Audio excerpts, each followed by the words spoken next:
네, 오늘 멀스터치 경제부 한지영 기자 나와있습니다. 안녕하세요. 안녕하세요. 오늘도 흥미있고 또 시사점 있는 소식들을 들고 오셨네요. 일단 그 연말이어서 이제 요새 백화점들 많이 가는데 네. 올 한 해 백화점들 실적이 어땠어요?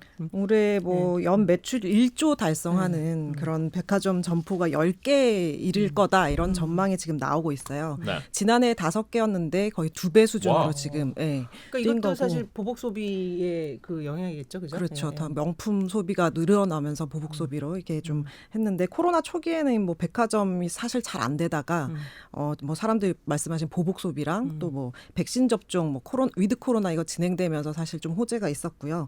그러면서 이제 뭐 명품 매출도 많이 늘어서 그런지 그러니까 막 좀 이따 얘기를 할 건데 원래 여자 중심으로 거의 이제 백화점이 좀 여자 손님이 많은데 네. 그러니까 지금 백화점들이 남자 명품관을 이제 확대를 하고 있다. 뭐 이런 내용을 조금 이따 전해드리고요. 네. 일단 매출은 크게 늘었다. 매출 늘었다. 크게 늘었다. 그게 지금 확정된 게 지금 8개 점포인데 제가 네. 좀 표를 좀 띄워주시면 네. 이런 것들이 있어요. 근데 여기서 이제 조금 이렇게 눈여겨 볼 때가 압구정 본점이에요. 네. 개점 36년 만에 처음으로 현대? 네, 1조 클럽에 가입을 했다고 합니다. 현대백화점은 상대적으로 매출이 그렇게 안 컸군요. 다른. 근데 위치가 워낙 이제 상징적인 곳에 이제 오래 있다 오. 보니까 그렇죠. 그리고 압구정 본점 같은 경우는 압구정은 왠지 사람들이 명품 많이 사고 할 것 같은데 그러니까요. 딴 데는 이제 10층 규모인데 여기는 5층짜리예요. 그래서 이 미니 백화점 좀 뭐 이러고 작군요. 예. 근데 요번에 이제 VIP 마케팅이랑 MZ 세대들 마케팅을 좀 잘해서 원래는 명품관이 1, 2층밖에 없었는데 이걸 5층 전체를 다 거의 프리미엄관, 명품관 이런 식으로 확대를 했대요. 그래서 올해 11월까지 뭐 VIP나 MZ 세대 그 매출이 30%가 지금 넘게 증가를 했고요. 네, 지금 그런 상태입니다. 그러니까 네. 보니까 지금 부산 쪽은 굉장히 많이 명품이 대구, 팔고, 부산 예. 뭐 이런 데도 그리고 있네요. 이제 판교도 사실 IT 기업들이 많이 몰려 있어서 이제 씀씀이가 큰 곳으로 알려져 그리고 있잖아요. 일단 매장이 큰 데가 잘 되네요. 네, 네. 판교점도 그렇고 그렇죠. 센텀시티 이런 데도 되게 사람이 큰 많이 매장이잖아요. 오고, 네. 목동점은 없네요. 저희가 좀 여기는 좀 큰데. 저희가 소비를 좀 더 해야 될 것 같습니다. 아, 예. 목동이 부진하네요. 화이팅. 이거 화이팅 아닙니까? 진짜 말씀 한번 중에 해봤습니다. 있었지만 그러다 보니까 진짜 거의 뭐 명품 브랜드가 거의 뭐 꽉 찰 정도로 네, 이렇게 네, 이렇다면은 그 명품 브랜드 안에서도 이제 남성을 겨냥한다든지 MZ를 겨냥한다든지 이런 일이 벌어지는 것 같아요, 그죠? 네, 최근에 이제 남성 전용 명품관 아까 말씀드렸듯이 많이 늘고 있는데 최근에 남성 전용 명품관이 있어요. 네, 저도 이제 최근에 조금 이렇게 백화점에 갔는데 네. 옷을 입으러 들어갔는데 이렇게 조금 핏이 여자 핏이 아니지라고 네. 해서 여자 거는 어디 있어요? 그랬더니 따로 있다는 거예요. 매장이 따로 여기는 따로 있어요? 남성 전용이다라는 거예요. 그래서 되게 명품을 사러 원래 가셨군요. 언제부터 이랬지? 남성 전용이 있었나? 저도 되게 좀 의아해했었는데 요즘에 이제 뭐 아까 말씀드렸지 원래는 여성 고객 비중이 절대적인데 지금 남성 뭐 제품들을 많이 이게 뭐 현대백화점 압구정 본점 같은 경우는 남성 명품 전용 전문관이 지금 지난해 6월에 들어섰는 거든요. 근데 이제 2030 고객 매출이 지난해보다 80% 이상 늘었대요. 예. 그래요? 와. 네. 남성들이 정말 지금 보시는 거는 이제 그 현대백화점의 루이비통, 현대백화점의 루이비통인데 이게 원래 6월달에 그러니까 올 6월달에 지난 6월달에 이제 명품관 들어서고 잘 되니까 루이비통도 우리도 입점해볼까 그래서 올해 6월달에 입점을 시키고 나서 네. 지금 6개월도 안 됐는데 무역센터점에도 할래라고 해서 무역센터점 남성용 루이비통 매장. 네, 남성용 루이비통. 그런 데가 있어요. 저도 처음 알았는데 정 아나운서님은 안 가시나 보죠. 저는 이게 목동점밖에 안 가봐서 최근 그래서 들어서 일조밖에 생기니까 일조가 안 되는 거예요. 네네. 오. 그래서 무역센터점도 7층 전체 자체를 남성 명품으로 그냥 만들어 버리는 전문관으로 리뉴얼을 하기로 했고요. 또 이것뿐만 아니라 롯데백화점도 지금 본점 5, 6층 전체를 남성 명품관으로 만들어서 30개 넘는 매장이 지금 입점을 한 상태래요. 그리고 뭐 잠실점도 전문 매장 신설을 했고요. 갤러리아도 압구정 명품관은 지난 4월에 이제 몇 개 남성 전용 매장이 생기고 지금 거의 남성 전용 명품 매장을 지금 확대를 하고 있습니다. 근데 우리가 바뀌었네요. 그냥 맞아요. 상식적으로는 여자들이 좀 더 쇼핑에 적극적이고 씀씀이가 네. 크다고 생각을 하는데 네. 이렇게 잘 되는 이유가 뭐예요, 남성 중에? 지금 뭐 사실 남성들도 이제 꾸미기 시작했다. 원래 뭐 신조어라고 해서 좀 조금 되긴 그렇죠. 했는데 그루밍족이라고 그렇죠. 이게 예, 외모가 경쟁력이다. 이래서 뭐 패션이나 뭐 미용에 아낌없이 시간과 비용을 투자하는 남성들을 가리키는데 요즘 이제 유튜브 같은 거 봐도 뭐 연애 이제 상담해주는 유튜브 그렇죠. 같은 걸 봐도 약간 여자 이렇게 코치가 이렇게 얘기를 해요.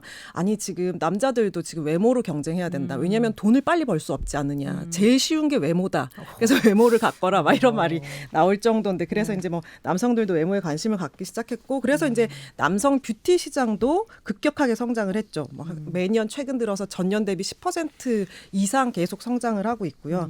뭐 또 보면은 예전에는 귀찮다고 올인원으로 되게 로션 많이 나왔잖아요. 네. 근데 요즘 보면 아이크림, 남성용 아이크림까지 나오더라고요. 그래서 뭐 또 남자도 이제 뭐 보복 소비, 해외 골프 못 치러 가고 가족이랑 여행 못 가고 뭐 이러니까 요런 데서 이제 보복 소비 같은 게 일어나고 있지 않나. 또 그리고 그루밍족이 20, 30대가 대부분인데 이게 주식으로 뭐 돈 벌고 뭐 많이 벌잖아요. 그래서 이제 구매력이 좀 생겼다. 이렇게 볼 수 있겠죠. 제가 보기에는 남성 명품이 이런 것들이 잘 되는 이유가 있어요. 근본적인 이유.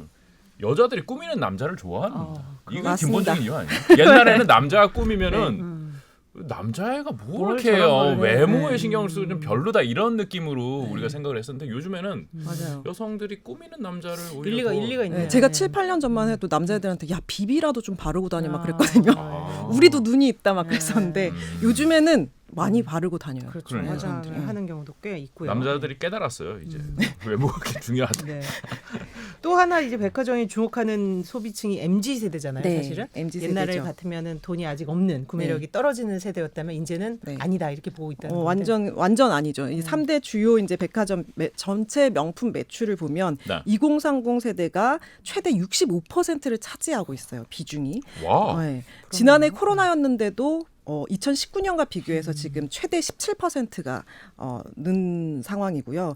당연히 이제 뭐 백화점 입장에서는 MZ 세대들 모셔야겠죠. 이제 모셔야 되는데 최근에 이제 백화점을 보면 지금 사진 같은 거 좀 띄워주시면 좋은데 네. 이제 특징이 이제 얘네들 네. MZ 세대들 공간을 마련을 해야 되잖아요. 오, 저게 약간 예. 그런가 보네요. 보면은 이제 팝업 스토어라고 원래는 이 팝업 스토어가 뭐 신규 매장 같은 거를 설치할 때 공간이 없어서 임시로 매장을 설치를 하는 건데 이게 시초가 됐고 그다음에 뭐 새로 뛰어든 신규 브랜드 같은 거 홍보하고 또 반응도 보고 뭐 이런 건데 최근에는 명품들이 저렇게 화려하네요. 앞바꿔서 그쵸. 이런 것도 있고요. 또 여러 가지 이제 조금 사진들이 있는데 보여주시면 좋을 것 같아요. 그래서 뭐 이렇게 뭐 계절 느낌 나게 꾸며가지고 뭐 시즌별로 제품 갖다 놓으면서 뭐 이런데 시즌이 바뀌는 시점에 명품 매장들 경쟁이 되게 치열하대요. 저희 팝업 스토어가.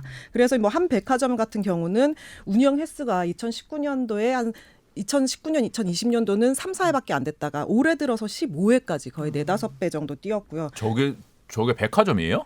백화점 네, 이제 팝업 스토어로 스토어를 저렇게 한 설치를 거예요? 한 거고요. 그다음에 또 다른 백화점은 내년 1분기까지 마감이 됐대요. 아예 팝업 스토어 일정이 마감이 됐고 또 이 현대백화점 같은 경우는 뭐 VIP 멤버십 2030을 위한 VIP 멤버십 시작을 해서 83년 이하 고객이 뭐 직전 연도에 2천만 원 이상 구매를 하면 뭐 이게 선정을 하는데 따로 이제 공간도 마련하고 뭐 그랬죠.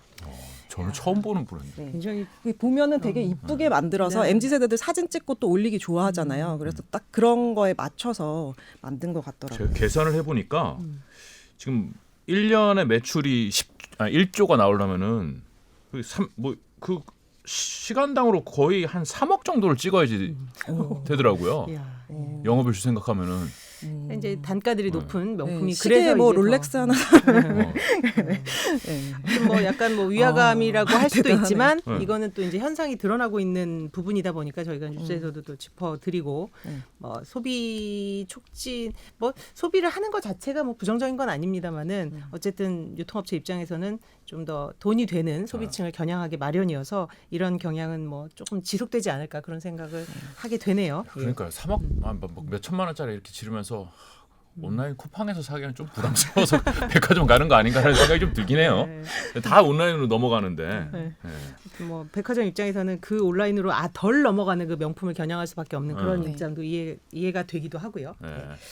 다음 소식 한번 보겠습니다. 비트코인 얘기 한번 해볼게요. 네. 오늘 사실 FOMC 저 결과 나오고 불확실성이 좀 사라졌다고 봐서 네. 비트코인 가격은 좀 뛰었어요. 오늘은. 밤사이에 팍 뛰었더라고요. 네, 팍 뛰었더라고요. 네, 네. 그랬는데 지금 비트코인이 전체 공급량의 한 90%까지 채굴됐다 이런 주장이 제기됐다는데 내용은 네. 어떻습니까? 예. 네, 사실 뭐 지난주에 이게 정식 화폐로서 가치가 있느냐 없느냐 네. 제가 막 이렇게 얘기를 했는데 관심이 좀 없으신 것 아, 같아서 관심 없어요. 모르냐 내냐 관심이에요. 제가 그래서 오늘은 이제 정성문 아나운서를 위해서 네. 제가 뭐 그래서 사마라 이 네. 문제에 대해서 좀 얘기를 해보려고. 그래서 아 예. 한 매체가 이제 클라크 무디라는 분석 플랫폼 자료를 가지고 쓴 건데요. 비트코인이 원래 2,100만 개로 한정돼 있는데 이게 원래 채굴을 다 하려면 130년 정도 걸린다고 하거든요. 근데 네. 이게 이제 12년 만에 이제 대부분 90%가 다 채굴됐다는 그런 내용입니다.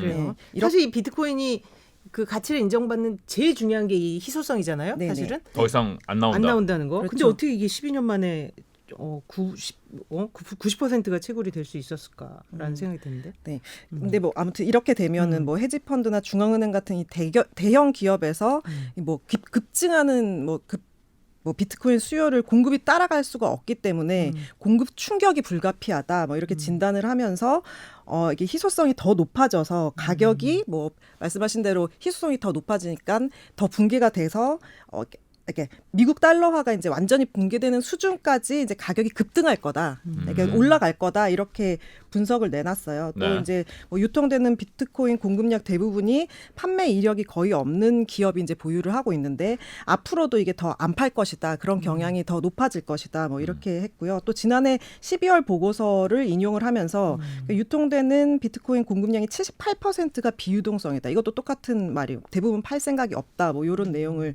소개를 했는데 네. 이 매체는 이제 비트코인이 얼마나 희귀한지 깨닫기 시작하면서 완전히 새로운 수준의 포모가 뒤따를 것이다. 이 포모라는 게 일종의 공포인데, 네. 그러니까 뭐 추가 이익이나 뭐 이런 거를 나는 못 내면 어떡하지, 나는 못 가지면 어떡하지 이런 소외된다는 뭐 불안감, 두려움이라고 하네요.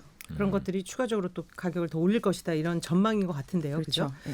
그러면 그 논리대로라면 이제 계속 가격은 올라갈 수밖에 없다는 건데 네. 그렇게 봐야 되나요? 지금 이거는 상상 초월하게 올라갈 네. 것이다. 뭐 이 그렇죠. 얘기네요. 네, 그런 거죠. 네. 그런데 뭐 이론대로라면 이 설계대로라면 지금 130년 뒤인 2140년까지 채굴이 완료되려면 나머지 10% 가지고 이제 나눠 먹어야 된다. 이렇게 되면은 희소성 더 높아지고 비트코인 가격이 더 높아지게 되겠죠. 근데 또 이게 이론과 현실이 좀 다른 게 지금까지는 이제 보면은 공급 부족으로 이 비트코인 악재가 됐거든요. 뭐 중국이나 인도에서 가상화폐 거래랑 뭐 채굴 금지를 했더니 비트코인 가격이 급락을 했고. 아, 그래서- 채굴을 안 하는데 오히려 그 가격은 내려갔다. 그렇죠. 네. 예. 그래서 그렇군요. 이제 네. 희소성보다는 그렇죠. 제도적인 문제. 예, 유통 그리고 또 유통 거래가 제한된다는 그런 오히려 이런 거에 투자 심리가 위축이 더 크다는 거죠. 그래서 아무래도 이제 주식보다 위험 자산이고 올해만도 이제 국내에서 보면은 3천만 원에서 8천만 원 갭이 그렇죠. 이렇게 차이가 많이 났었잖아요. 기본적으로 이제 변동성이 큰 자산이고 자산이 맞냐라는 뭐 자산은 맞습니다. 화폐에 대한 것은 이제 이론이 있지만 그래서 아무래도 지금 말씀하신 것처럼 희소성에 대한 부분만큼 어떤 제도적인 변화라든지 뭐 이런 부분에 더 영향을 받고 있는 것 같아요. 네. 심지어 어떤 유명인의 발언으로도 영향을 많이 받잖아요. 그러니까 그것도 이게 얼마나 사실 변동성이 큰 자산이라는 하나의 그렇죠. 방증인데 거의 네. 이 시장만 놓고 보면은 일론 머스크가 중앙은행장이에요. 네. 여기. 파월이네요. 네. 그죠? 네. 네. 아, 뭐 이번에 그러네요. 또 뭐 얘기를 했어요? 네, 일론 머스크가 이번에 또 테슬라 판매하는 뭐 상품을 살 때 도지코인을 쓰게 해주겠다. 뭐 이렇게 트위터에서 얘기를 했는데 이제 네. 트위터 좀 띄워주시면 14일, 그러니까 현재 시간으로 이제 14일에 좀 밑에 거죠. 이제 도지코인 쓰게 해주겠다. 뭐 이런 도지코인으로 건데. 그러니까 테슬라에서 판매하는 상품 네. 일부를 살 수 있을 것이다. 뭐 이런 네네. 얘기인 거죠. 네네. 그러면서 어떻게 되는지 그래서 보자. 뭐 뭐 이런 표현 썼는데. 그렇죠. 그 이후에 이제 이 얘기한 이후에 도지코인 가격이 0.16달러에서 38% 폭등을 했어요. 그래서 이제 좀 약하네요. 머스크 말빨 이제 좀 잘 안 먹히나요? 근데 잘안 도지코인 먹혀요. 자체가 약간 이제는 조금 잡코인에서도 네, 조금 그러니까요. 신뢰를 좀 네네. 잃은 상태이기 때문에 예. 비트코인 얘기했었으면 뭐 확 그렇죠. 이제 영향을 네. 미쳤을 텐데 네, 이제 뭐 네. 도지코인 뭐 이렇게 생각하지 않았을까 사람들이. 근데 머스크가 또 워낙 말을 막 이랬다 저랬다 많이 하니까. 그리고 예. 뭐 아무튼 뭐 이제 보면은 이때까지 이력을 좀 보면은 이 사람 그 예전에 본인을 도지코인 아버지다 뭐 이렇게 해가지고 도지 띄우기 나섰다가 뭐 지난 5월 방송에서는 도지코인이 사기다 뭐 농담조로 얘기를 했지만 뭐 이런 식으로 해서 폭락까지 했고 또 2월에는 뭐 비트코인 투자 발표를 하면서 전기차 구매하게 해줄게 했으면서 또 몇 달 뒤에 말 2달 안 돼서 말을 바꿨죠. 네. 그래서 이제 폭락을 했는데 타임지에 아까 말씀하신 대로 올해의 인물로 뽑혔어요. 진짜 올해의 인물이죠, 인물은. 네. 사실 근데- 뭐 비트코인 관련해서뿐만 아니라 뭐 네, 일론 머스크 테슬라라는 올해 인물이죠. 그렇죠. 네. 올해의 인물이죠. 근데 여기서 인터뷰하면서 도지랑 이제 비트코인 또 비교를 했는데 비트코인은 뭐 상승 가치 때문에 이걸 안 팔 거다 사람들이. 근데 도지코인은 거래용으로 소비될 수 있다. 뭐 통화로 화폐로 역할을 할 수 있다. 이렇게 말을 했습니다. 사실 이 의견은 사람마다 다를 수 있는데 어쨌든 통화나 화폐라는 이름을 붙이려면 변동성이 이제 최소화돼야 되는데 그런 부분에 있어서는 아직 도시코인이 담보를 못 하고 있다는 게 저의 개인적인 생각이고 아이고. 뭐 어떻게 될지 그렇죠. 봐야 되겠죠. 예. 근데 어쨌든 뭐 투자자분들 비트코인 투자하신 분들 또 여러 코인 투자하신 분들이 있지만 어떤 좀 몰빵보다는 좀 포트폴리오 일부를 이제 구성하는 쪽으로 가야 되지 않을까라는 조언을 좀 드리면서 네. 오늘 한정 기자 재밌는 소식 아, 감사합니다. 재밌었습니다. 네. 다음 주에 뵙겠습니다. 네. 고맙습니다.